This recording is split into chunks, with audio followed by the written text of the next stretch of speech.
The Duke did not leave Edith Vance, a glassworks. He left her a flooded pit of dirty sand, a cracked furnace, and £3 to survive on. Then he made certain no respectable supplier in Birmingham would sell her the materials needed to make clear glass. Blackwood expected the place to bury her reputation, exactly as he had buried her father's, and he had chosen his moment carefully. In 21 days, royal inspectors would begin testing the sight glasses used on high-pressure boilers, the thin glass tubes that were already exploding in factories, spraying workers with steam and razor-sharp fragments. Edith's first tube failed in less than 10 minutes. It should have proved the Duke right. Instead, when she picked the broken pieces from the test bench, she noticed where the fracture had begun. Then she looked outside at the black water freezing along the edge of the worthless sandpit. Blackwood had taken away nearly everything a glassmaker needed, but he had accidentally left her the one thing his own factories had never learned to use. And before the royal pressure valves opened, one of their 2 glasses would shatter in front of everyone. The wind came hard across the blind sandpit, carrying coal smoke from Birmingham and enough coal to sting the inside of Edith Vance's nose. Duke Henry Blackwood stood above the mud in polished boots, one gloved hand resting on his cane. Behind him waited a closed carriage. Behind Edith stood a cracked brick furnace, a torn bellows, heaps of grey-green cullet, and a flooded excavation whose black water had begun to skin over with ice. Blackwood nudged a dull shard from the mud with the silver tip of his cane. See what becomes of glass when no one can make it clear. He let the deed fall. The paper landed beside Edith's boot, one corner sinking into dirty water. She bent and picked it up before the mud could soak through the seal. £3 remained in her purse. Her father's iron blowpipe lay wrapped in cloth under her arm. 21 days remained before the royal inspectors began testing boiler fittings, and every reputable supplier within Blackwood's reach had already been warned not to sell her refined soda ash or quality cullet. He expected an argument. Edith gave him none. She folded the deed once and slipped it inside her coat. Then she crossed to the cullet heap and struck 2 fragments together. The sound was low but clean. The glass was smoky from iron contamination, not rotten through. She rubbed a pinch of wet sand between her fingers. The grains were coarse, badly washed, but rich in silica.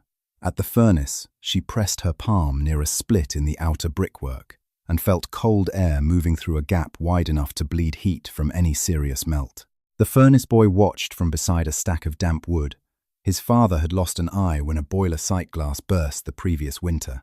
He had not spoken since Blackwood arrived. Edith moved last to the flooded pit. A thin shelf of ice clung to the shaded edge. She broke it with the end of her blowpipe and watched clear water well beneath the cloudy surface. The cold reached through the iron almost instantly. Blackwood had reached his carriage when he looked back.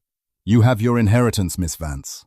"No," Edith said, still watching the water. "I have your waste." His monocle flashed once as he turned away. Only after the carriage wheels disappeared beyond the slag heaps did the boy come closer. "Can you make glass from this?"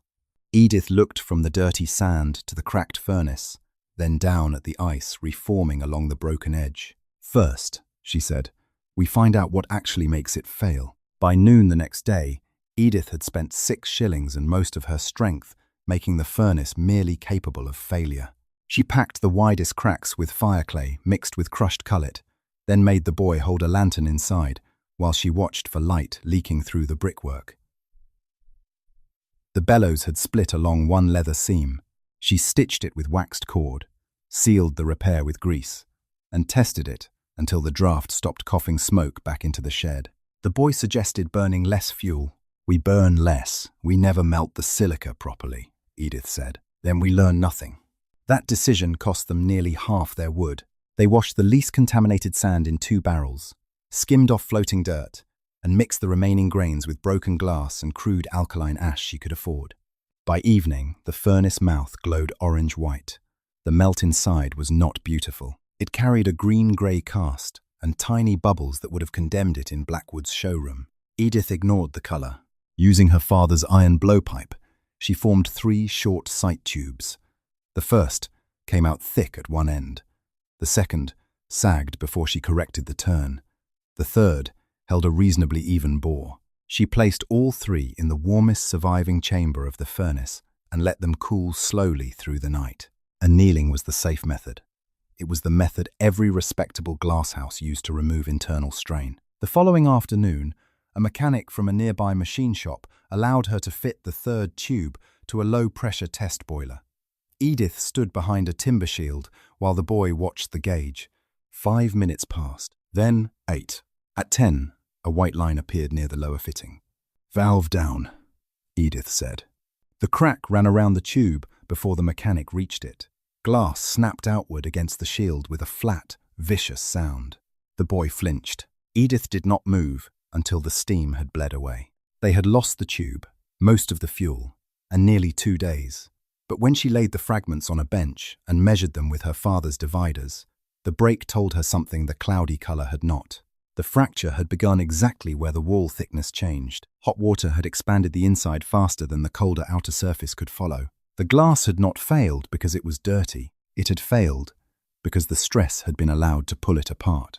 Edith turned one fragment between her fingers. Years earlier, her father had shown her a piece of glass that survived a hammer blow for precisely the opposite reason. Edith set the broken tube beside her father's dividers and did not touch the furnace again that night. Instead, she measured. The wall had been nearly twice as thick near one fitting as it was 3 inches above it. She marked the difference on a scrap of paper, then drew 3 circles showing the same tube at different temperatures. The inner surface heated first. The outer surface followed too slowly.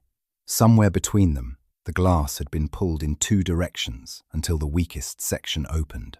The boy watched her pencil move. "What did your father do when that happened?" "He changed one thing at a time." That was the rule Edith remembered more clearly than any formula. Years earlier, her father had dropped small beads of molten glass into cold water while she counted seconds beside him. Some cracked before they reached the bottom.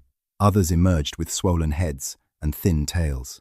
One of those strange drops had survived a hammer blow against its rounded end, only to explode into grains when the tail was damaged. Her father had made her sweep every fragment before explaining why.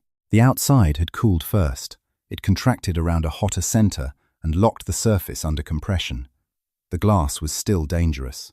The stored stress had merely been arranged differently. Edith looked toward the flooded pit. She could not turn a boiler tube into a giant Prince Rupert's drop. A tube had fittings, an open bore, changing wall thickness, and no harmless tail where stress could escape. If she quenched it carelessly, it might burst in her hands. But the principle was useful. She wrote 3 rules on the back of Blackwood's delivery notice. Uniform wall, hot core, fast surface cooling. Then she added a 4th, repeatable. A single tube that survived by accident was worthless. They still lacked fuel for many full melts, so Edith changed the scale of the problem. She cut the remaining cullet into small charges and told the boy to prepare 6 identical clay rests. Each test piece would use the same glass and nearly the same thickness. Only the cooling interval would change. Outside, darkness had hardened the mud. At the edge of the pit, a new skin of ice had formed. Edith carried her father's blowpipe down the slope and struck the ice once. A clear fracture ran beneath the cloudy surface. "Bring the barrels," she said. The boy stared at the frozen water. "For washing the sand?" "No." She looked back at the furnace. "This time, we don't let the glass cool slowly." The first quench failed before Edith could count to 2. She had formed a short test tube from the same smoky melt, turned it until the wall looked even, then lifted it from the furnace with iron tongs and carried it straight to the nearest barrel. The glass was still orange at the center. The moment it entered the ice water, the barrel erupted in steam. A sharp crack followed. When Edith raised the tongs again, half the tube was gone. The boy stared into the boiling water. Too cold. Too soon. She wrote the result down. They tried again. This time, Edith waited longer after the tube left the heat. The surface darkened from orange to red before she lowered it into the second barrel. It survived the water, but when she reheated it over a small flame, a web of fractures appeared near one end. "Too late," she said. They had enough fuel for perhaps 3 more serious attempts. The furnace arch leaked heat with every minute the door stood open, and the boy's repaired bellows had begun to pull apart at the seam again. Edith could either stop to repair it properly or spend the remaining draft on the experiment. She chose the experiment. Hold the bellows closed with both hands. He braced himself against the leather while Edith formed the third tube. This time she measured the wall thickness at both ends before reheating the piece. She rejected it when one side was too heavy and melted it back into the pot. On the fourth attempt, the bore remained straight. She removed it from the furnace. 1, the boy counted. Steam curled from the glass in the cold air. 2, the glow faded toward dull red. 3, Edith plunged the tube into the barrel. The water roared. Steam struck her face shield and condensed across her sleeves. She held the tongs steady instead of pulling back. When the noise subsided, the tube remained whole. That proved almost nothing. She heated it again, then cooled it again. On the fourth hot-cold cycle, the glass still showed no white fracture line. Edith carried it to the bench and placed it on folded leather. She took a small smith's hammer, lifted it no higher than her wrist, and struck the center. The hammer jumped back. King. The boy looked at her. Edith turned the tube beneath the lamp. No crack. She did not smile. "Write down 3 seconds," she said. Outside, ice was already reforming over the barrel. For the first time since Blackwood dropped the deed into the mud, Edith had something more useful than hope. She had a number. Edith refused to sell the fourth tube. A hammer strike on a workbench was useful. It was not a boiler. The nearest railway yard lay 4 miles east, where engines waited under a permanent roof of coal smoke. Edith carried the tube there wrapped in leather, with the furnace boy beside her and 1 shilling left loose in her pocket. The driver who agreed to listen was named Thomas Rook. A year earlier, a sight glass had burst beside his fireman and cut the man from cheek to ear. Rook examined Edith's smoky tube against the daylight. "It's barely clear. You can see the waterline. I can see a shadow." "How?" "That is enough if the tube stays in one piece." He looked at her for several seconds, then led them to an engine scheduled for a freight run that afternoon. Edith measured the fittings before installation. The upper thread sat slightly out of line, and she nearly withdrew the test rather than force the glass into a bad seat. Rook found a better collar in the maintenance shed. It cost them 20 minutes and nearly the departure slot. Edith accepted the delay. "If it breaks," she said, "I need to know the glass broke, not the fitting." The engine left under sleet. For 3 hours, Edith had nothing to do but return to the pit and calculate how much fuel remained. At dusk, a whistle sounded beyond the slag heaps. Rook came through the gate, carrying the tube. Black grease covered the brass collars. The glass itself was wet, smoky, and whole. "It ran hot from Bromford," he said. "Cold rain on the outside the entire way. I expected it to go at every crossing." Edith took the tube and inspected the rim, then the center, then both fittings. No white stress line. Rook placed £5 notes on the bench. For 6 more, made the same way. The boy stopped breathing for an instant. £5 meant fuel, clean clay, new bellows leather, and enough food to stop counting slices of bread. Edith did not touch the money until she had written the test conditions beside the 3-second quench time. 20 miles of vibration, steam heat, freezing rain, no fracture. Only then did she fold the notes into her purse. 2 days later, the report reached Blackwood's office. He read the figure once, £5. Then he set the paper beside his monocle. He did not ask who had bought the glass. He asked where Edith Vance was getting water cold enough to make it. The £5 bought fuel, new bellows leather, and enough clean clay to stop the furnace arch from opening another inch. It did not buy certainty. Of the next 8 tubes, 2 carried bubbles near the bore. One had a faint scratch beneath the upper collar. Another cooled unevenly and rang dull when Edith tapped it against the bench. The boy reached for that one. "Put it with the rejects," Edith said. "It might still hold." "Might is what blinded your father." He set it aside. By then, Thomas Rook had returned to collect his 6 tubes. Edith kept the strongest 7th sample behind. It had survived repeated heating, cold water shock, and 3 measured hammer strikes. Then she decided to destroy it. Rook frowned. "You finally make one that refuses to break, and now you want it broken? I want to know what happens when it loses." She placed a standard clear sight tube from another supplier inside a timber test frame. Behind it stood a thick oak board. Wearing leather gloves and a face shield, Edith struck the glass near a scored point. It failed instantly. Long shards drove into the wood. One buried itself nearly an inch deep. No one spoke. Edith swept every fragment into a shallow tray. Then she fitted her smoke-grey tube into the same frame. The first blow left it intact. She struck again at the damaged edge. This time the stored stress released with a dry snap. The tube collapsed. But the pieces scattered across the frame differently, shorter fragments, fewer long blades, less penetration into the timber shield. The boy picked up one piece only after Edith nodded. It still broke. Yes. She laid one of the long clear shards beside several fragments from her own tube. That matters less than how. For the rest of the afternoon, she recorded fragment length, penetration marks, wall thickness, and quench time. She no longer wrote only pass or fail. She added a new column, failure behavior. Rook carried copies of those observations to a railway engineer he trusted. Within 3 days, a request arrived for Edith to submit marked samples for the approaching royal boiler inspection. She read the letter twice, then placed it beside the 2 trays of broken glass. The Duke's product promised clarity. Hers was beginning to promise survival. A wagon rolled into the yard before sunset. 2 local officials climbed down, carrying measuring rods and a folded order. They did not inspect the furnace.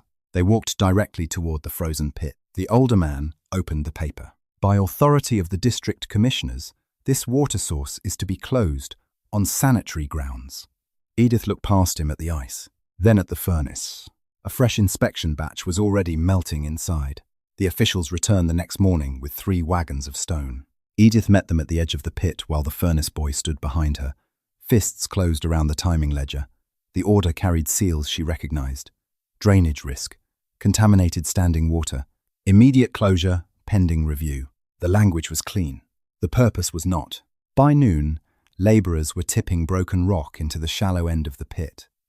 Each load crushed another strip of ice beneath grey stone. Edith did not waste time arguing with men who had no power to change the order. She went back to the furnace. 6 inspection tubes still had to be made, and the melt already inside the pot represented almost everything she had bought with Rook's £5. The sensible choice would have been to save fuel and wait for an appeal. There was no time for sensible choices. She spent the remaining money on coal. Thomas Rook arrived before dark with 2 mechanics from the railway yard. One had a scar running from his jaw to his collar, where a gauge tube had burst years before. Neither asked for wages. They patched the furnace roof, carried cullet, and cut uniform blanks while Edith turned each hot tube against a measuring gauge. She rejected anything with a bubble near the bore or more than a narrow difference in wall thickness. The boy recorded every result. 3 seconds. Too brittle. 3.5. Survived 2 cycles. 4. Surface too soft. The notes began to look less like experiments and more like a production rule. Outside, the wagons kept coming. By the second day, the main spring was buried beneath stone. The last 2 barrels beside the furnace had warmed above the range. Edith trusted. She tested one anyway. The tube survived the first cooling. On reheating, a white line opened near the lower collar. She snapped the valve shut and wrote fail beside the batch number. No one spoke. Across the yard, another wagon emptied its load. Rook watched the stones disappear into the pit. He doesn't have to stop your glass. No. He only has to stop the cold. Edith looked at the furnace door. Behind it, the final royal inspection batch rolled slowly in white heat. The boy checked the remaining barrels. The first was lukewarm. The second held barely enough water to cover 1 tube. Edith had material. She had fuel. She finally had a repeatable process. And the one thing that made it work was disappearing under tons of rock. 48 hours remained. The last barrel had gone warm enough that Edith could hold her bare hand in it without pain. The furnace could still melt glass. The bellows worked. 6 inspection blanks waited beside the bench. None of that mattered if she could not remove heat fast enough. The boy sat on an overturned coal bucket, staring at the stone-filled pit. We needed the water. Edith looked at the timing ledger. No, she said. We needed the cold. For weeks, she had treated the pit as part of the process, because it had been there. Her father would have called that lazy thinking. What mattered was not the pond. It was the rate at which heat left the surface. She crossed to the door. Outside the railway yard, labourers had piled blackened snow scraped from tracks and loading platforms. Nearby foodworks bought coarse salt by the sack and discarded spoiled residue that could no longer be sold. By dusk, Rook had found 3 barrels, 2 carts of filthy snow, and enough waste salt to turn the yard white around their boots. They packed the first barrel with ice, snow, water, and salt. Edith lowered a metal cup into it, then compared how quickly frost formed against the same cup in ordinary cold water. Faster, much faster. They prepared the first tube. The brine screamed when the glowing glass entered it. Steam burst over the rim, and salt crusted Edith's leather gloves. The tube survived the plunge, then shattered during reheating. The boy closed his eyes. Edith opened the ledger. The bath had cooled too aggressively. They reduced the salt, allowed more water into the second barrel, and changed the immersion interval. Another tube went in. Steam rolled across the shed. 1 cycle, then 2, then 4. No fracture. Edith struck it once with the small smith's hammer. Keng. Rook looked toward the buried pit. So Blackwood closed your water for nothing. Edith shook her head. No. He taught me I never needed it. That mattered more than the surviving tube. A process tied to one frozen excavation was a curiosity. A measured bath, made from water, ice, salt, and time, could be built beside any furnace. Before dawn, they completed the inspection set. Edith marked every tube with its batch number, quench interval, and test record. She packed them in straw, closed the wooden case, and pressed her name across the sealing strip. There would be no third attempt. By the time the royal test began, either those numbers meant something, or Blackwood would have been right to call the pit worthless. The royal testing station smelled of wet iron, coal smoke, and hot mineral scale. Blackwood arrived before Edith. His sight glass stood on a padded tray beside the pressure rig, perfectly clear and almost colourless. 3 inspectors examined it under the lamps, while Blackwood spoke quietly with 2 factory owners near the railing. Edith carried in a wooden case, stained with salt. No one mistook her glass for beautiful. The 6 tubes inside were smoke grey, each marked with a batch number scratched near the collar. Blackwood lifted his monocle. You intend to compare that with crystal? Edith set her ledger beside the case. I intend to compare what happens under pressure. The chief inspector ordered both tubes fitted to identical test chambers. No speeches followed. Steam entered. Pressure climbed. At the first thermal cycle, both glasses held. At the second, cold water was directed across the outer surfaces while hot water remained behind them. Blackwood's tube gave a faint tick. Edith heard it before anyone else. A white line appeared near the lower mounting. The inspector raised one hand. Pressure continued. The crack lengthened. Then the clear tube burst. A sheet of steam struck the shield as long glass splinters flew into the oak target behind it. 2 buried themselves deep enough that the inspector needed pliers to remove them. Blackwood's expression did not change. Only his hand closed around the head of his cane. Edith's tube remained in place. The operators raised pressure again, then higher. Its wall trembled beneath the lamps, grey water shivering inside the bore. It held. The chief inspector ordered 2 more heat and cold cycles. It held those as well. Then he lowered the pressure. Now, break it. Edith said nothing. A technician scored the test tube at the edge and struck the weakened point behind the shield. The glass failed with a hard snap. Fragments scattered across the tray, but they were shorter than those driven from Blackwood's tube. Few reached the oak board. None penetrated deeply. The inspectors compared both targets. Then they opened Edith's ledger.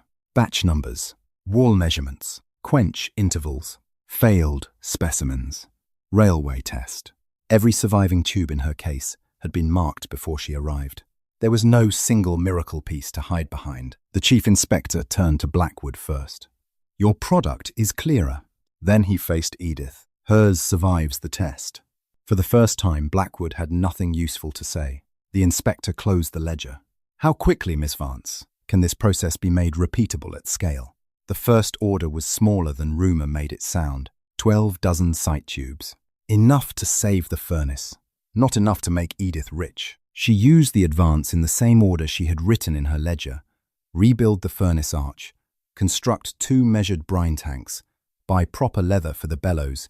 And put every worker on wages before she paid herself. Thomas Rook helped arrange rail delivery. The furnace boy, whose handwriting had once filled only the margins of Edith's notes, became responsible for timing every quench and rejecting any batch that fell outside the recorded range. He stopped asking whether a tube looked good. He asked whether it matched the process. Within 6 weeks, inspectors returned to observe a full production run. They selected tubes at random, checked the markings, repeated heat and pressure cycles, and signed the first formal approval for Vance safety sight glass in the tested class of boiler service. Orders followed from rail yards and machine works that had previously bought from Blackwood. His factories did not collapse in a day. They lost something more important first: trust. Records gathered during the safety inquiry showed that complaints about fractured sight glasses had reached his managers long before the royal test. Questions followed about why those reports had been dismissed and why Edith's father had lost control of a furnace design shortly after raising similar objections.